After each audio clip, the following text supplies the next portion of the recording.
salvação. Você se arrepende agora e Ele te perdoa agora. Poder de Deus. Espírito de Deus, derrama seu poder neste lugar e faz dessa reunião uma noite de glória. Libertação. Porque só o sangue de Jesus purifica o homem de todo pecado. Milagre. Ele quer agir e operar em sua vida. Cristianismo sem fronteiras. Com o pastor Josué Brandão. Nós vamos ler dois textos bíblicos, sendo o primeiro em Romanos, capítulo de número 8, versículo de número 6. Romanos, capítulo de número 8, versículo de número 6. Como eu fiz terça-feira, eu vou conversar, vou falar assim bem tranquilo. Minha voz está me ameaçando falhar no meio do caminho e eu preciso dela para encerrar. Então nós vamos refletir, nós conversamos semana passada, falar sobre obras da carne. E eu disse para os irmãos terça-feira passada que essa mensagem, ou essa série de mensagens, nós vamos ficar pelo menos 4 ou 5 semanas falando sobre esse assunto. E eu disse que seria uma faxina de Deus em nossa vida. Deus vai se utilizar disso para fazer uma limpeza dentro de nós. Diga comigo assim: Senhor, lava o meu interior. Aleluia.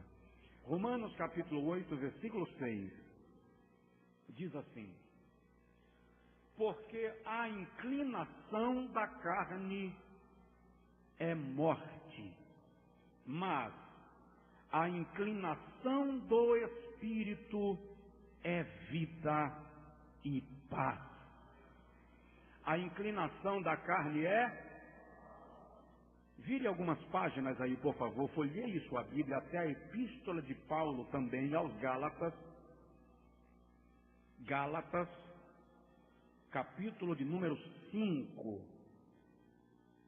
A Galácia, entendem alguns estudiosos, era uma região composta de algumas cidades e que, portanto, Paulo tenha escrito para algumas igrejas esta carta. Capítulo de número 5, nós vamos ler desde o versículo de número 19 até o versículo de número 21.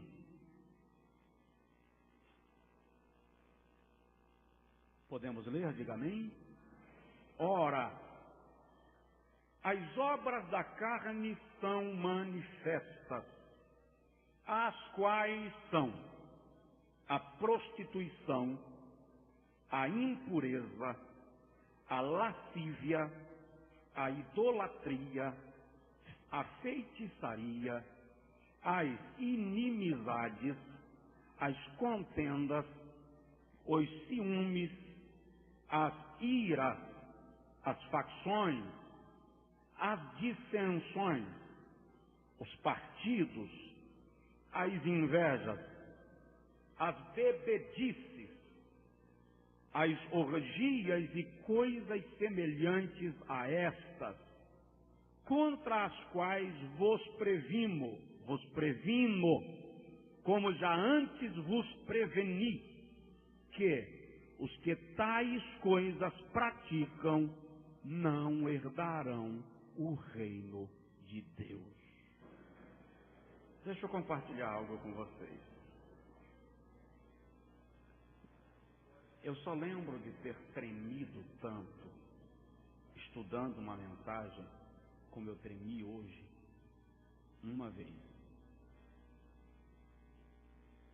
Eu comecei a pregar com 17 anos. Já tenho 34.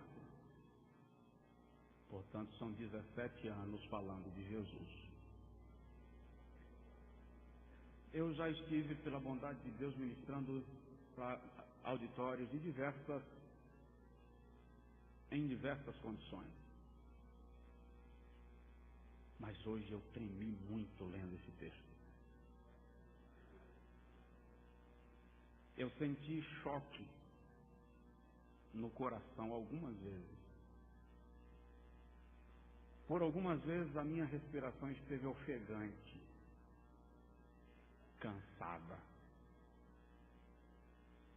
Eu nunca tinha lido esse texto com o intuito de entendê-lo mais profundamente.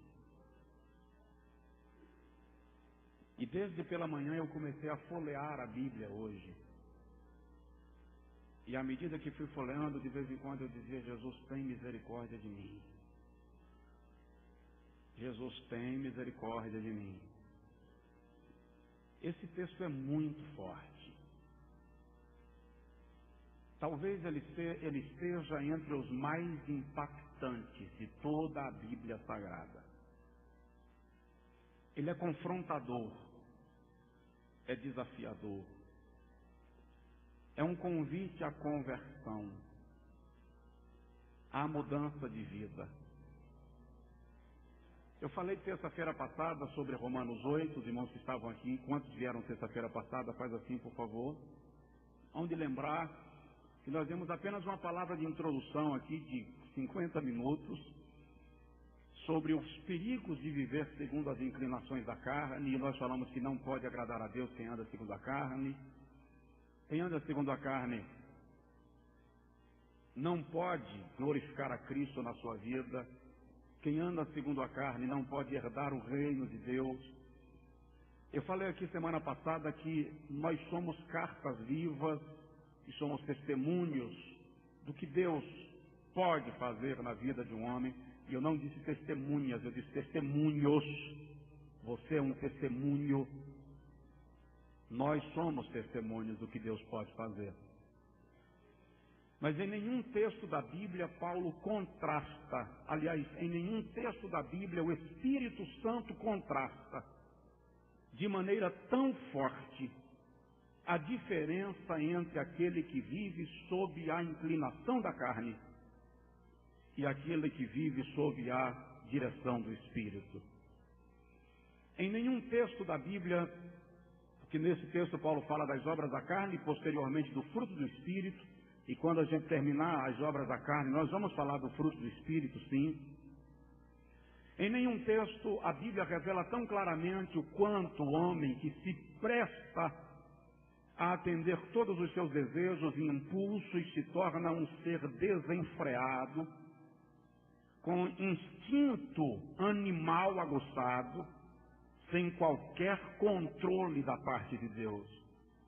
Mas também Paulo revela que aquele que opta por viver segundo a vontade do Senhor tem vitória sobre os impulsos da carne, tem controle sobre os desejos da carne e terá a sua vida ricamente abençoada pela presença do Senhor. E é interessante que a ideia de carne aqui, eu disse semana passada, não é do mero corpo, mas da nossa natureza pecaminosa, com os seus impulsos e com os seus desejos. O fato de eu ter me rendido ao senhorio de Cristo, o fato de eu me tornar membro de uma igreja, seja ela qual for, o fato de eu carregar a Bíblia e lê-la, não indica em nenhum lugar do texto sagrado que eu estarei livre desses impulsos. Eu falei aqui sobre Romanos capítulo 7, versículo 14, quando Paulo diz: quem me livrará do corpo desta morte? E eu expliquei para os irmãos que ele estava falando ali da sentença de execução estabelecida em Roma para um homem que cometia o crime de assassinato. A história diz que o corpo do defunto era amarrado ao corpo do assassino e ele tinha que sair nas ruas de Roma arrastando o corpo do morto preso ao seu. E quando a gente vem fazer a aplicação para a nossa vida espiritual, Paulo está dizendo que a nossa natureza pecaminosa, decaída, carnal, já morreu. Foi crucificada com Cristo, mas ela está presa a nós, e nós temos que lidar com ela. Nós a arrastamos onde vamos, nós temos que conviver com as nossas propensões de pecar. Aí Paulo vem e escreve em seguida, Romanos 8, que nenhuma condenação há para aqueles que estão em Cristo Jesus, que não andam segundo a carne, mas segundo o Espírito. Mas eu quero lhe relembrar isso, eu disse isso semana passada, eu vou ficar dizendo toda terça-feira. Ninguém aqui é anjo sem asas. Nós somos seres humanos e temos um embate interior. Nós temos desafios interiores. Paulo diz em Romanos 7 que a lei do pecado está encravada em nossa natureza humana, pecaminosa. É preciso lembrar também que essa luta contra as obras da carne não é uma luta que eu vou vencer hoje e o inimigo está derrotado. Eu tenho que vencer lá amanhã também. É uma luta diária. É uma batalha de todo dia. É interessante porque tem lutas que você vence e elas não vão voltar mais. Foram vencidas e acabou. Mas as obras da carne, elas permanecerão, porque elas fazem parte intrínseca. As obras não, a luta contra a carne, contra essas obras, porque a natureza carnal faz parte intrínseca de nossa natureza humana. Enquanto não formos glorificados, estaremos enfrentando essa batalha. Entenda uma coisa, nós somos justificados, glorificados ainda não. Só o seremos no ato do arrebatamento da igreja. Aí acabou esse tipo de luta.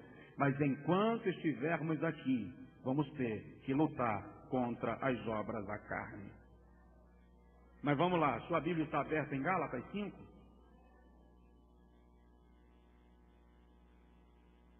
Eu não sei quem vai lembrar. Eu disse semana passada que ao longo dessas semanas de estudo bíblico, Deus vai abrir algumas gavetas dentro de você. Não tem na tua casa uma gaveta que você não deixa ninguém abrir? Alguns preferem o cofre. Alguns preferem o cofre. Só eu sei o segredo, ninguém abre. Se pegar o menino, ou a mulher, ou o marido mexendo no meu cofre, larga a mão disso, isso aí é meu. Não já falei que não quero ninguém futucando a minha vida pessoal e a minha privacidade. Deus vai arrancar a sua privacidade. Mas não se preocupe, Ele não vai lhe expor para ninguém. Ele vai lhe expor só para você mesmo. Ele vai me expor só para mim mesmo. Para que eu me conscientize, para que você se conscientize do que é errado em sua vida.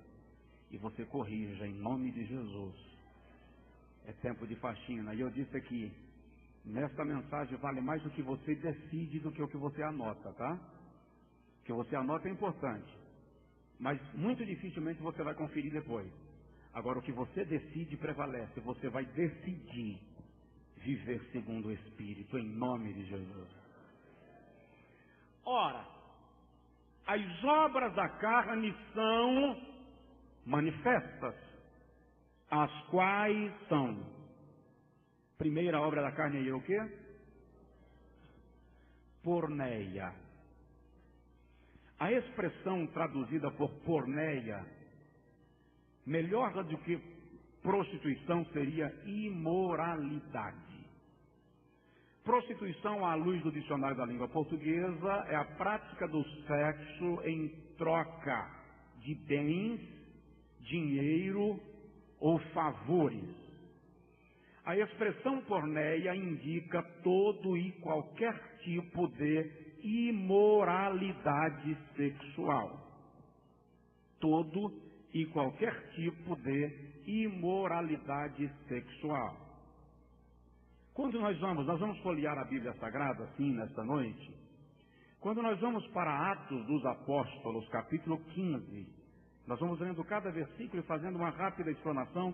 Versículo 20, Paulo diz assim: escrever-lhes que se abstenham das contaminações dos ídolos, da prostituição, do que é sufocado e do sangue. No versículo 29 ele diz que vos abstenhais das coisas sacrificadas aos ídolos e do sangue, e da carne sufocada, e da prostituição. E dessas coisas fareis bem de vos guardar. A razão pela qual Paulo relaciona essa imoralidade ou a prostituição com a idolatria, com o culto aos ídolos, é porque era muito comum, e eu disse aqui semana passada, nos cultos pagãos, era muito comum que houvesse a chamada prostituição cultual. Os cultos aos deuses gregos, romanos, babilônicos, envolviam a prática do sexo, da imoralidade. É por essa razão que quando Israel sai do Egito e Arão constrói um bezerro de ouro, o povo não apenas adorou ao bezerro de ouro, mas o texto diz, se prostituíram. Porque as mulheres cananeias vieram e seduziram os homens de Israel, e eles não apenas adoraram ao bezerro de ouro, mas também se prostituíram, diz o texto sagrado. Quando nós vamos para Atos, capítulo 21, versículo 25, Paulo continua dizendo assim, todavia, quanto aos gentios que têm crido, já escrevemos, dando a parecer que se abstenham do que é sacrificado aos ídolos e do sangue, do sufocado e da prostituição. Nós estamos vivendo dias, queridos, daqui a pouco a gente volta para as referências bíblicas, em que algumas verdades vão se tornando relativas. Aquilo que era moral vai se tornando amoral.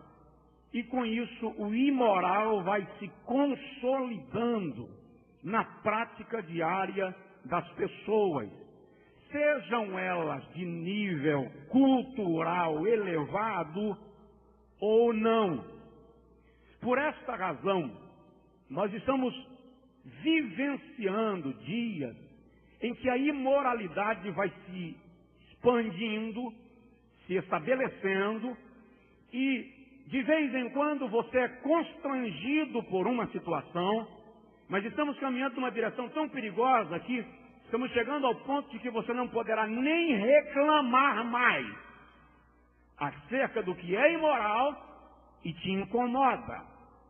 A igreja do Senhor, por sua vez, está correndo um sério risco de, fragilizada pelos conceitos humanistas que vão invadindo a nossa teologia, abrir mão de valores espirituais, bem como morais, que são inegociáveis. A ideia de prostituição aqui, de porneia, de imoralidade, inclui a prática do sexo antes do casamento ou fora do casamento. E deixa eu dizer uma coisa para vocês. Aqui são obras de quem? Por favor, não entendi. Obras de quem? Isso aqui não são obras do diabo, tá? São obras da carne. Não é o diabo quem faz isso. É o indivíduo. Satanás, obviamente, tira muito bom proveito dos nossos pecados. Eu já disse que todas as fortalezas do diabo são construídas sobre as nossas fraquezas. Então ele tira muito bom proveito, mas são obras da carne. Vamos mais para a Bíblia, lá em 1 Coríntios, capítulo 5, versículo 1. Paulo está reclamando que a igreja estava tornando-se tão mundana, tão carnal, tão liberal, que Paulo diz, há coisas entre vós que nem entre os ímpios ou entre os gentios se vê. Porque entre vós há alguém dormindo com a mulher do seu próprio pai. É só ler o texto. Havia alguém na igreja de Corinto, e aí por favor, olha um detalhe. A palavra Corinto significa corrupto. Corinto era a cidade da prostituição. Eu estava lendo hoje, o historiador diz que ao redor dos templos de Corinto haviam mais de 1000 prostitutas cultuais, que eram espécie de garotas de programa. Por quê? Porque em Corinto estava o templo do deus Eros. Eros era o deus do erotismo. O templo de Eros tinha o formato de uma genitália masculina. Ao redor do templo ficavam mulheres que se prostituíam, e quando os adoradores de Eros chegavam, elas, em troca de dinheiro, ofereciam serviço para que Eros fosse adorado.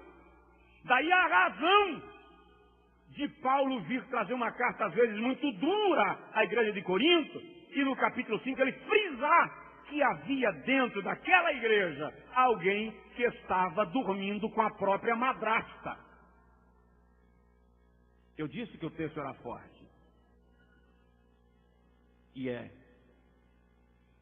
E a abordagem do apóstolo Paulo visa despertar na igreja o intuito, o desejo de santidade, para que a imoralidade, em qualquer das suas manifestações, não tenha livre curso dentro de nenhum de nós. Lá no Evangelho 1 Coríntios, capítulo 6, versículo 12 a 20, vamos ler, é muito, mas nós vamos ler, vai falar contigo. 1 Coríntios, capítulo 6, versículo 12 a 20, culto de doutrina, diz assim: todas as coisas me são lícitas, mas nem todas as coisas me convêm. Todas as coisas me são lícitas, mas não me deixarei dominar por nenhuma delas. Os alimentos são para o estômago e o estômago para os alimentos. Deus, porém, aniquilará tanto um como os outros. Olha só, mas o corpo não é para a imoralidade, mas para o Senhor, e o Senhor para o corpo. Versículo 14. Ora, Deus não somente ressuscitou ao Senhor, mas também nos ressuscitará a nós pelo seu poder. Significa dizer que o nosso corpo, Deus tem interesse em todo ele. Essa ideia de que Deus só quer o coração é antibíblica. O Senhor, no dia da glorificação do nosso corpo, não vai ressuscitar só o meu coração, vai ressuscitar o meu corpo inteiro. No céu não vai entrar só o meu coração, vai entrar todo o meu corpo glorificado. Portanto, Paulo diz que nós devemos glorificar a Deus no corpo. Versículo 15. Não sabeis vós que os vossos corpos são membros de Cristo? Tomarei, pois, os membros de Cristo e os farei membros de uma prostituta? De modo nenhum. Ou não sabeis que o que se une a uma prostituta faz-se um corpo com ela? Porque, como foi dito, os dois serão uma só carne. Mas o que se une ao Senhor é um só espírito com Ele. Fugi da imoralidade. Qualquer outro pecado que o homem comete é fora do corpo, mas aquele que se prostitui peca contra o seu próprio corpo. Ou não sabeis que o vosso corpo é santuário do Espírito Santo, que habita em vós, o qual possuís da parte de Deus, e que não sois de vós mesmos, porque fostes comprados por bom preço? Glorificai, pois, a Deus no vosso corpo. Todo pecado de imoralidade afronta o santuário. Dá uma olhadinha no irmão do lado e diz para ele: você é santuário. O Espírito Santo habita em você, irmão e irmã, moça, rapaz. O Espírito habita em você. Quando o homem faz do seu corpo, permite que a natureza carnal transforme o seu corpo em instrumento de adultério, de fornicação, de prostituição, ele está profanando o santuário de Deus, onde habita o Espírito Santo. Deixa eu dar um exemplo bem superficial. Quando você tem visita em casa, e o menino normalmente costuma gritar, correr, mas quando tem visita, você diz assim: a visita está dormindo. Não é assim? Quando a sua carne quiser se manifestar, diga para ela: tem gente em casa. Tem gente em casa. Vamos para outro texto.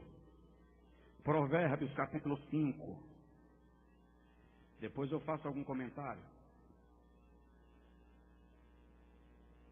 Provérbios capítulo 5, versículo de números 3. É muito versículo, mas nós vamos ler, tá? Do versículo 3 ao versículo 18. Imoralidade. Vamos lá. Porque os lábios da mulher licenciosa destilam mel, e a sua boca é mais macia do que o azeite. Quantos que estão se deixando influir pelos lábios que são macios como azeite, adocicados como mel? É isso que Salomão está dizendo. Mas olha lá, versículo 4. O seu fim é amargo como absinto, agudo como a espada de 2 gumes. Os seus pés descem à morte, os seus passos seguem no caminho da sepultura. Ela não pondera a vereda da vida. Incertos são os seus caminhos e ela o ignora.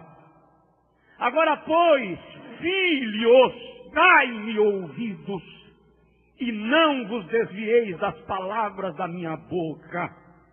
Afasta para longe dela o teu caminho e não te aproximes da porta da sua casa, para que não deis a outros a tua honra, nem os teus anos a cruéis, para que não se fartem os estranhos dos teus bens e não entrem os teus trabalhos na casa do estrangeiro, e gemas no teu fim quando se consumirem a tua carne e o teu corpo, e digas: como detestei a disciplina e o meu coração desprezou a repreensão, e não escutei a voz dos que me ensinavam, nem os que me instruíam, nem aos que me instruíam inclinei o meu ouvido.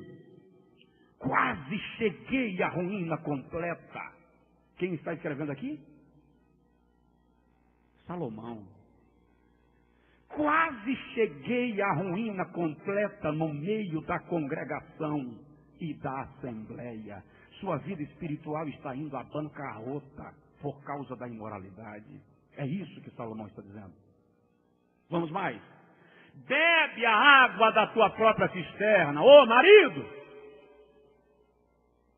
Salomão está dizendo aqui satisfaz-se em casa com a tua esposa. Bebe água da tua própria cisterna e das correntes do teu poço. Derramar-se-iam as tuas fontes para fora, e pelas ruas os ribeiros de água. Você vai despejar sua energia, sua saúde, seu corpo, seu amor, sua vida, fora do lugar onde você deve desfrutar do prazer que Deus te prometeu e te proporcionou. Sejam para ti só e não para os estranhos juntamente contigo. Olha só, seja bendito o teu manancial e regozija-te na mulher da tua mocidade. Precisa falar mais alguma coisa?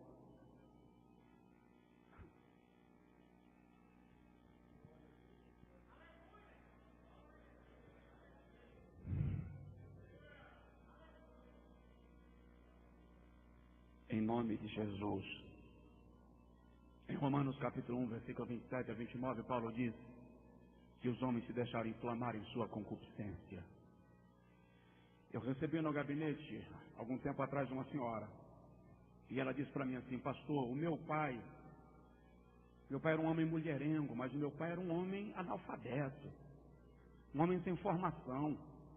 Mas o meu marido, pastor, que tem nível superior, um homem que tem formação, eu não posso admitir. Eu disse para ela: minha irmã, homem, não importa se ele é branco ou de cor, rico ou pobre, gordo ou magro, novo ou velho, doutor ou indouto, ele é homem. Biologicamente falando, os impulsos sexuais do homem funcionam como se ele fosse apenas um animal. É quando o caráter é formado E caráter não depende de fé. Caráter é uma questão de personalidade. Há crentes que não têm caráter e há pessoas que não vêm à igreja, mas o têm. Caráter é formação de virtudes, princípios, valores morais.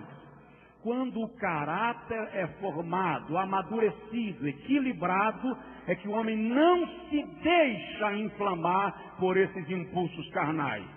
Quando ele já se deixou inflamar, o que ele precisa é de uma libertação pela ação regeneradora do Espírito Santo em sua vida. Eu não sei como você vive, homem, mulher, evangélico ou não. Eu não estou pregando para a Assembleia de Deus. Eu não estou pregando para homens apenas, eu estou pregando para mulheres também. O texto diz assim: fugi da imoralidade. Em nome de Jesus de Nazaré, faça um pacto com Deus hoje. E diga para o Senhor: eu quero que o Senhor limpe a minha vida. Porque enquanto você se permitir que a semente do pecado germine dentro de você para a imoralidade, você será escravo do sexo, como alguns o são das drogas, e outros do cigarro, e outros da bebida alcoólica. Mas Jesus de Nazaré entra em tua vida nesta noite e corta as cordas do pecado, e quebra as algemas do pecado, e rompe com as legalidades do pecado, e quebra as maldições, e estabelece na tua vida a presença do Espírito Santo. Mas meu pai foi assim, pastor. Mas você não tem que ser assim. Mas a minha mãe foi assim, pastor. Mas você não tem que ser assim. Porque Jesus está te dando a oportunidade de fazer uma limpeza dentro do teu coração nesses dias. Dá para dizer amém? Diga comigo: Senhor, limpa a minha vida. Já entendeu o que é prostituição no texto? Se entendeu, diga amém. Vamos voltar para Gálatas 5:19.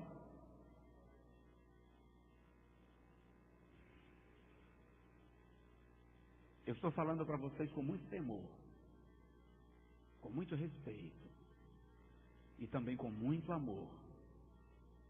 Com muito amor. Eu sei que ninguém aqui é anjo sem asas. Ninguém aqui é perfeito. Mas se nós suplicarmos ao Senhor, Ele nos guardará do mal. Oh, aleluia. As obras da carne são manifestas, as quais são, primeiro o quê? Prostituição. Segundo, impureza. Impureza aqui, à luz do texto grego, é uma expressão akatarsia, que dá a ideia de pecados sexuais de toda forma, inclusive pensamentos, revistas pornográficas, sites pornográficos, filmes pornográficos, conversas no MSN de caráter pornográfico. Quantos maridos, quantas esposas passam a noite diante do computador batendo papo em salas com estranhos ou em MSN com conhecidos.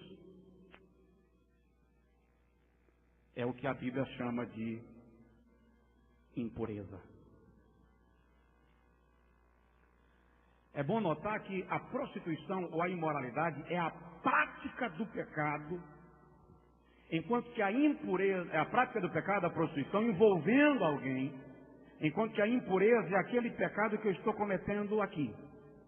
Eu estou comprometendo ninguém, mas nem por isso deixa de ser obra da carne. e nem por isso deixa de impedir a minha salvação. Vamos para a Bíblia. Chega, falta fôlego. Efésios, capítulo 5, versículo 3. Mas a prostituição ou imoralidade e toda a sorte de impureza ou cobiça nem sequer se nomeie entre vós. O que Paulo está dizendo é que o ideal é que eu não precisasse estar pregando sobre isso aqui hoje. Mas, como o Espírito Santo conhece a nossa vida, e Ele quer fazer uma limpeza, uma transformação, e uma melhoria, e um conserto. Porque senão, irmão, se o Espírito Santo não fizer isso, a gente vai para o inferno. Aí, como Ele nos ama, você pode até dizer, mas é verdade, fulano já falou da minha vida para o pastor. Ai, infeliz linguarudo. Não foi fulano, não, é que o Espírito Santo conhece você. E Ele ama você. E tem ciúmes por você. E não quer deixar a sua alma ser engolida pelas trevas. Vamos mais. Colossenses capítulo 3, versículo 5. Exterminai as vossas inclinações carnais, a imoralidade, a impureza, a paixão, a vil concupiscência e a avareza, que é a idolatria. Controle suas paixões, controle seus desejos. Derrote em Cristo os seus desejos vulgares, chulos. Eles lhe expõem à humilhação. E o seu corpo é templo do Senhor. Não deixa Satanás fazer de você peteca, que ele joga para onde quer. Você tem valor. Você é importante para Jesus. Deus investiu em você o seu maior tesouro, o próprio Filho. Oh, em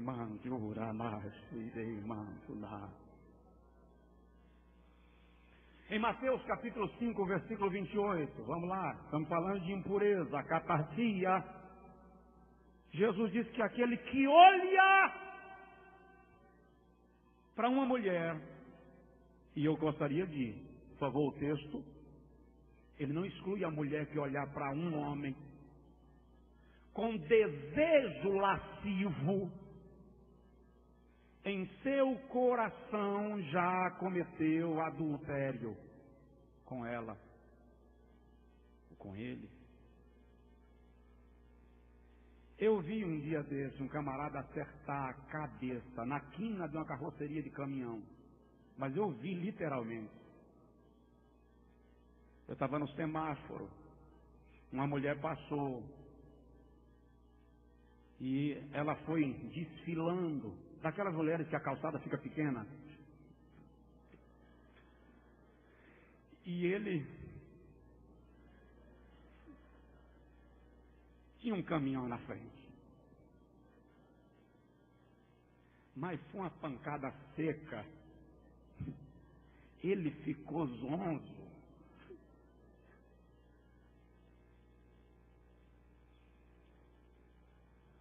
Tem gente que nem na igreja evita a cobiça, nem na hora do culto. Tem gente que aproveita um vacilo para passar a mão no cabelo de alguém, para pegar no pescoço de alguém, para pegar na perna de alguém.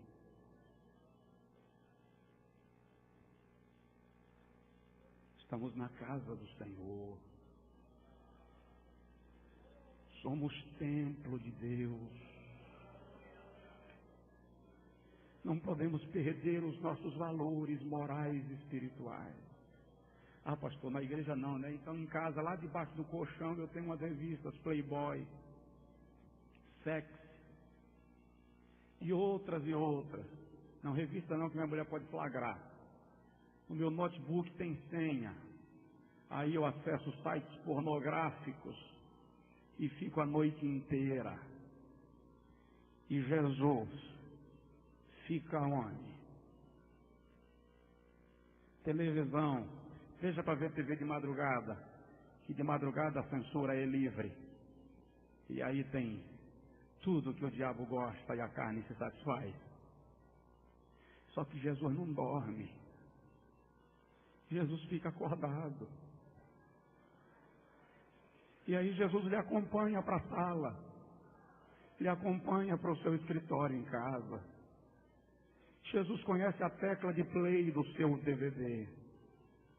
E ele sabe aquela gavetinha onde você tranca e carrega a chave no bolso. Para que não corra o risco de um menino, seu filho, uma hora futucar essa gaveta e encontrar algo que seja constrangedor.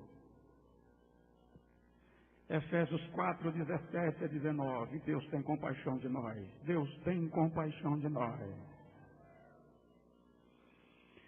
Efésios 4, 17. Portanto, digo isto, e testifico no Senhor, para que não andeis mais como andam os gentios, na vaidade da sua mente, entenebrecidos no entendimento. Sabe o que é entenebrecidos aqui? Cauterizados no entendimento, separados da vida de Deus, pela ignorância que há neles, pela dureza do seu coração, os quais, tendo tornado-se insensíveis, entregam-se à lascívia para cometerem com avidez toda a sorte de impureza.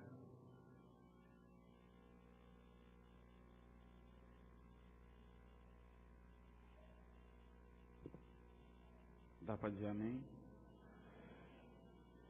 Enquanto a imoralidade do texto aqui é a prática, a impureza é a satisfação interior. O camarada não vai buscar uma mulher lá fora, ela não vai buscar um homem lá fora, mas fica interiormente, alimentando, satisfazendo-se interiormente. Vou mais um pouquinho, tá? Maridos que quando estão se relacionando intimamente com a sua esposa, o fazem pensando em outra mulher. Mulheres que quando estão se relacionando intimamente com seu marido, o fazem pensando em outro homem. Estou sendo claro demais? Eu estou dizendo para vocês que eu estremeci hoje de tarde, que eu perdi fôlego, que deu tremedeira nas pernas, que eu ajoelhei e disse para Jesus, tem dó de mim, me ajuda. Eu sei que Deus está abrindo gavetas. Mas não se preocupe, Ele está abrindo gavetas para tirar o lixo e colocar coisa nova, tesouro novo, colocar informações novas, porque você vale muito para Deus. Ele não vai lhe entregar para o lixão do diabo, porque Ele comprou você com sangue, sangue, sangue, que foi derramado na cruz.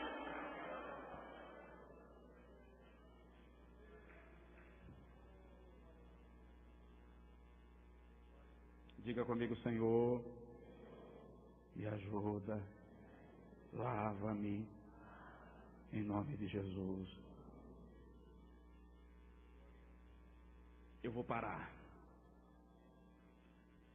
Volta aí para Gálatas, por favor. Capítulo 5.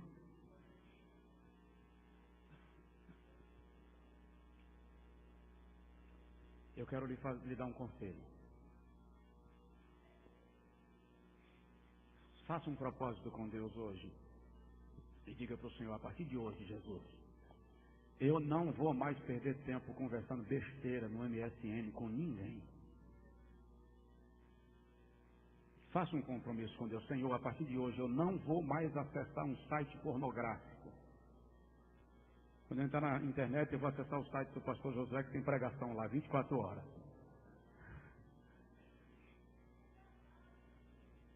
Diga para o Senhor, eu vou sair daqui hoje, quando eu chegar em casa, eu vou dar fim naquelas revistas pornográficas. E amanhã eu vou ligar para a central de atendimento da editora e vou cancelar a minha assinatura. Vou ligar amanhã para o livreiro e vou dizer para ele que não precisa mais reservar a minha. Faça esse compromisso com Deus hoje, em nome de Jesus. Em nome de Jesus. Último lugar hoje, tá? Hoje a gente para por aqui, porque quando a gente está comendo feijoada, mocotó, fatada, mocofato, não pode comer demais. Deixa fazer digestão. Amém? Dá uma olhadinha no irmão do seu lado e diz para ele: Deus vai fazer nós dois melhor do que antes.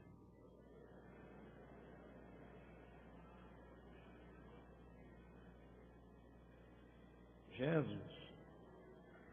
Ora, as obras da carne são manifestas, as quais são porneia, imoralidade, a catarsia ou impureza e lascívia, a zeogeia. Lascívia. Ó, imoralidade é todo e qualquer pecado sexual que o indivíduo praticou. Impureza é aquele pecado que o indivíduo não foi buscar lá fora, mas ele está dentro de si gerando o ninho da pecaminosidade, se satisfazendo interiormente com suas paixões silenciosas, alimentando os seus desejos mais vis com relação a outra pessoa. Não pode falar, mas está aí sendo gerado. E o que é lascívia? É aquele pecado que eu não cometo, mas induzo o outro a cometer. A tradução aqui é sensualidade. A tradução é sensualidade. Vamos para a Bíblia primeiro. Segundo aos Coríntios, capítulo 12, versículo 21, Paulo diz que ele estava chorando por causa daqueles que cometeram pecado de impureza e lascívia e ainda não haviam se arrependido. Na verdade, ele diz aos Coríntios: eu temo chegar entre vós e chorar publicamente por causa daqueles que cometeram pecados de impureza, de lascívia e não se arrependeram. Em Romanos capítulo 1, versículo 27, eu já citei hoje à noite, Paulo falando do antro de imoralidade que a capital do império estava se tornando, a capital Roma. Os banhos públicos eram um verdadeiro antro de pecado, de prostituição, de homossexualismo e das mais variadas formas de manifestações de lascívia. Paulo diz assim: os homens inflamaram-se em sua sensualidade. Sensualidade inflama. É o desejo alimentado que vai crescendo, que vira uma chama, e depois que ela incendeia o corpo, controlá-la é muito complicado. Lá na epístola de Judas, vizinho do Apocalipse, só tem um capítulo. Judas diz que aqueles que são sensuais, estes não têm o Espírito de Deus.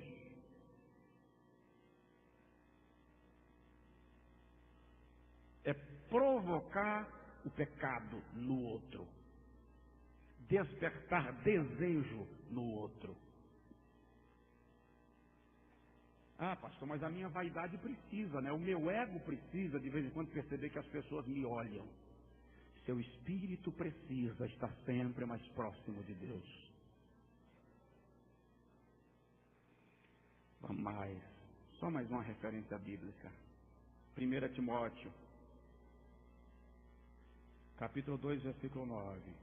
Vocês estão alegres com Jesus? Diz amém. Vai orar pelo pastor? Diz amém. Então, aleluia. 1 Timóteo, capítulo 2, versículo 9 e 10.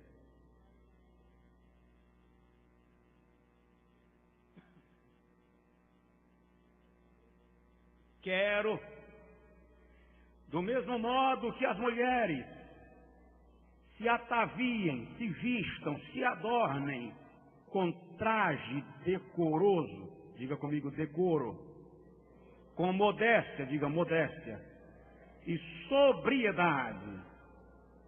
Ele continua e diz, não com tranças, ou com ouro, ou com pérolas, ou vestidos custosos. A gente vai tentar entender um pouquinho isso aqui, tá? Mas, como convém a mulheres que fazem profissão de servir a Deus com boas obras.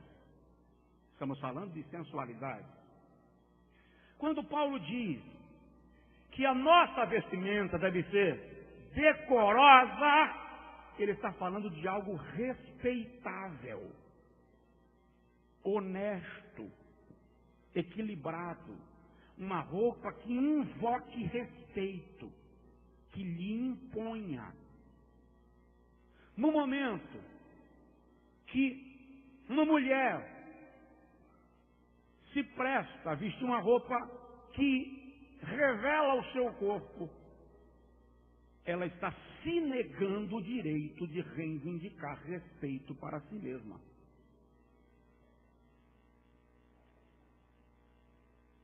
Respeitável. Irmã, Jesus, dá licença, tá? É incrível.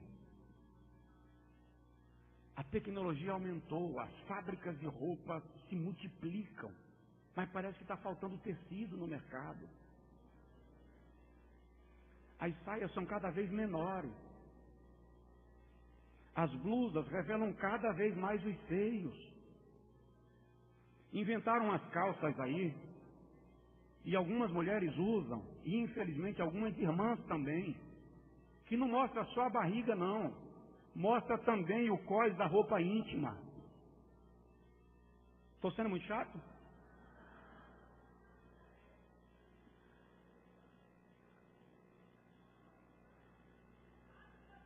Chega em casa hoje, abre o guarda-roupa e diz para Jesus, Jeová, o que é que não presta aqui para mim? Sou crente, Jesus, vou morar no céu, quero viver para a tua glória. O que é que não presta para mim, Jeová? Mas pastor, vou acabar com o meu guarda-roupa. Fique tranquila, se a sua postura for para honrar a Cristo, Jesus vai mandar tanta roupa para seu guarda-roupa que você não vai ter cabide para pendurar.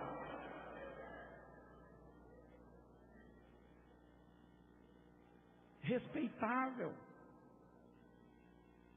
E eu recebi uma moça no gabinete, ela disse, pastor, eu não sei, parece que eu tenho um imã, pastor. É eu passar, os homens assoviam, dão psiu, eu não sei o que é que tem. Eu falei para ela, eu sei o que é que tem, filha. O senhor sabe, sei. E o senhor diz, digo. Eu vou lhe dizer.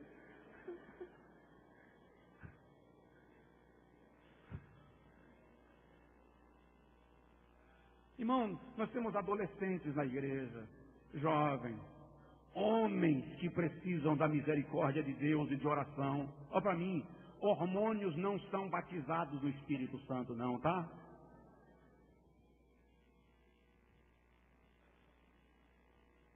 Então, em nome de Jesus, reivindique respeito. Já que eu estou falando no assunto, calças. Tem algumas que são tão arrojadas, que é para não dizer arrochadas, que ficam delineando o corpo de quem veste. Olha, eu realmente estou fazendo isso com muito respeito por vocês, muito respeito.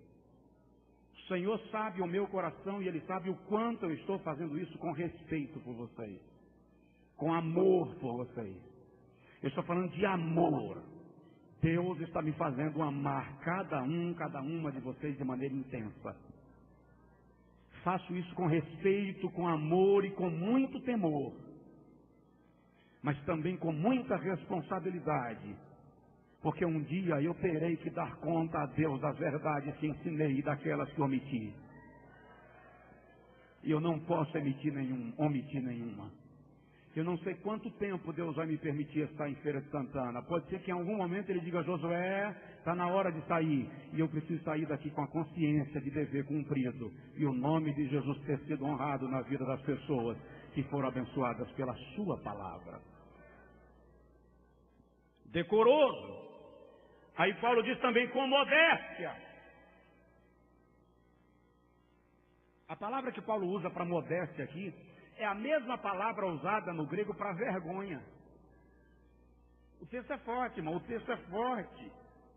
Paulo está falando que devem se vestir com roupas que manifestem pudor, vergonha, decência, recato. O texto diz em Apocalipse 3, me parece que 18, não se manifeste a vergonha da tua nudez. Eu disse essa semana para um irmão, eu disse: meu irmão, quando você ingressa no ministério, eu estava falando para um ministro, tem coisas que não é necessariamente pecado, mas o ministério toma de você alguns privilégios. Ele lhe dá alguns privilégios, mas ele toma outros. Não é pecado, mas o fato de Deus ter lhe posto como referencial lhe impõe a responsabilidade de agir em coerência com a simplicidade dos liderados. Então, recato, reserva, eu vou voltar a repetir, é o cuidado na vestimenta para não estar provocando sensualidade, despertando o desejo de quem quer que seja. O cuidado. Aliás, eu conheço um obreiro muito próximo a mim, muito próximo. Ele foi enviado pela convenção para pastorear uma igreja onde 2 pastores anteriores haviam caído em deslize moral. E ele foi para lá. E antes de ir, de tomar posse daquele campo, ele estava orando e o Senhor falou com ele: eu vou te mostrar onde reside o laço. E ele ficou orando. E no dia do culto, primeiro culto, aquela irmã, que era o instrumento do inimigo para balear aqueles servos de Deus que haviam deslizado, sentou-se no banco da frente com uma mini saia, e aí ela sentou-se à vontade, parecendo cowboy. Aí cruza as pernas, descruza as pernas, e o Senhor falou com ele: já viu o laço? Já. Ele chamou a mulher na hora do louvor e disse à mulher: toma esse lenço, a esposa dele, toma esse lenço, vá ali e cobre as pernas daquela irmã.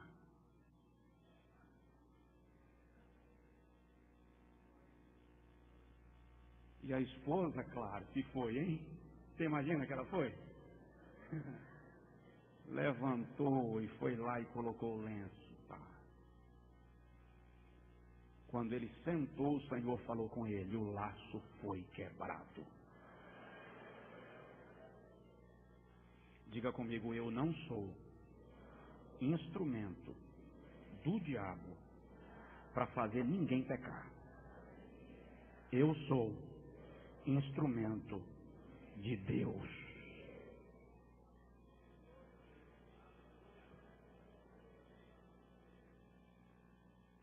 O que é mais aqui? Sobriedade. Sobriedade, a luz original aqui é bom gosto, simplicidade. É interessante, dá para se vestir com simplicidade e bom gosto. Dá para ser belo, dá para ser bela sem se expor. Dá para ser lindo, dá para ser linda sem se expor. Eu lembro agora de um rapaz de Belo Horizonte, eu ouvi o testemunho dele um dia desses. Primeiro emprego, saindo da faculdade, analista de sistema, quase 5 mil reais de salário. Feliz da vida, comprou um carro zero, vermelho Ferrari. feliz, perfume importado, joias, lindo, novo, cheiroso. E ele vem na avenida, no seu carro, e ele testemunhou para o pastor dele que lá vem uma mulher loira. E ele disse que era uma loira alta e bonita, com os seios de fora. E ele diz, as pernas torneadas. Quando eu olhei, disse, Jesus, meu aeroporto está disposto a receber a aeronave. Com palavras dele. E ela veio em direção a ele, e ele parou o carro e abriu a porta. Quando ela foi entrando do outro lado da rua, alguém disse assim, Pai do Senhor, irmão fulano. Mas rapaz, o irmão tinha que aparecer para me dar Pai do Senhor justo na hora. E ele disse assim, Deus me livrou da bruxa, pastor. Deus me salvou, Deus tirou meu pé da cova. O Senhor guardará a tua alma, Ele te livrará de todo mal, Ele guardará a tua entrada e a tua saída, desde agora e para sempre.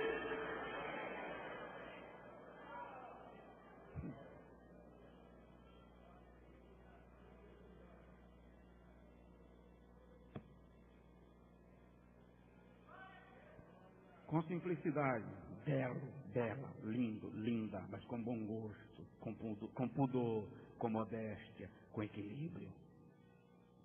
Com equilíbrio. Ah, eu falei que eu ia explicar o restante aqui, né? Dê só mais 2 minutinhos, por favor. Não com tranças.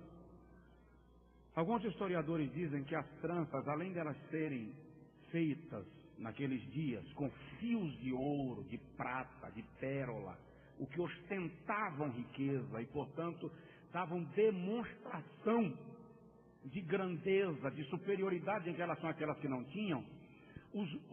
Nó que chama, irmãs? Aquelas dobras da trança, como é o nome daquilo? Cada uma delas tinha um símbolo de adoração aos deuses pagãos.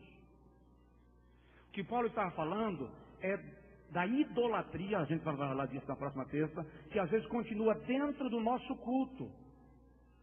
Nós saímos do mundão, viemos para a igreja, mas trouxemos valores idólatras lá de fora para cá.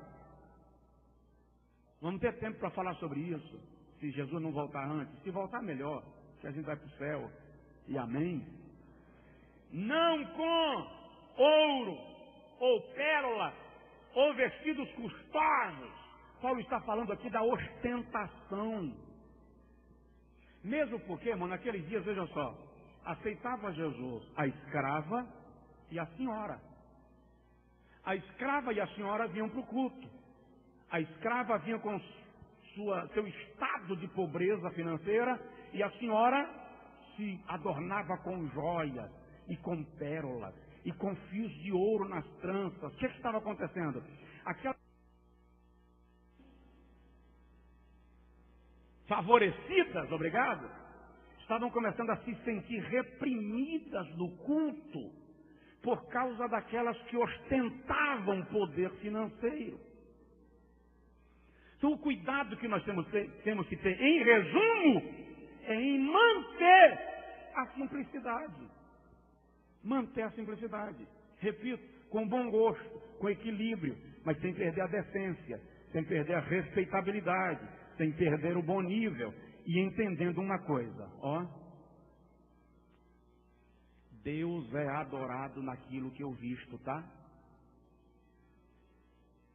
Salmos 95, 1 Crônicas 16, 29, diz assim, adorai ao Senhor vestidos de trajes santos. Deus é adorado no que eu visto. E a pergunta para encerrar e fechar minha Bíblia e orar com vocês, Deus está sendo adorado no meu guarda-roupa?